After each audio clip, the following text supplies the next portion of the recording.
Welcome to Lingala's kitchen. Onion pakoda ఎలా చేసుకోవాలో చూసేద్దాం. ముందుగా కట్ చేసుకున్న ఆనియన్స్ గిన్నెలో వేసుకొని అందులో కొద్దిగా వామ్ వేసుకొని అలాగే కొద్దిగా కారం, కొద్దిగా పసుపు, సరిపడినంత సాల్ట్ కూడా వేసుకోవాలి. అలాగే కొద్దిగా బేకింగ్ సోడా, తర్వాత గరం మసాలా, ధనియాల పొడి ఈ రెండు కలిపి వేసుకోవాలి.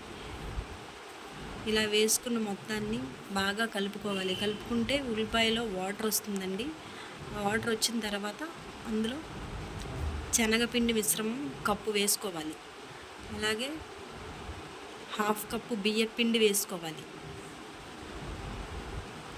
ఈ రెండింటిని బాగా కలుపుకోవాలి. ఉల్లిపాయలకి బాగా పట్టినట్టు కలుపుకోవాలి. ఇంకా వాటర్ వేయాల్సిన అవసరం లేదండి, అలా ముద్దలా తయారవుతుంది. ఇప్పుడు స్టవ్ వెలిగించుకొని కళాయి పెట్టుకొని ఆయిల్ వేసుకోవాలి.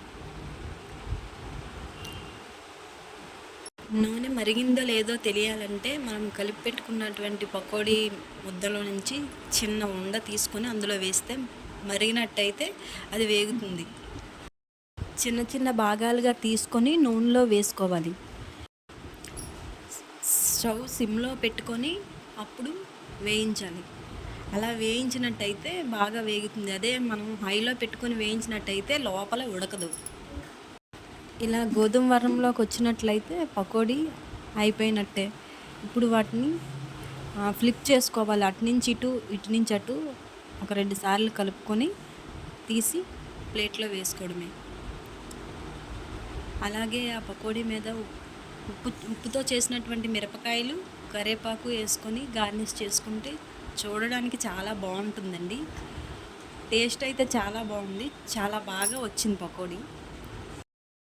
Please subscribe my YouTube channel. Thank you for watching.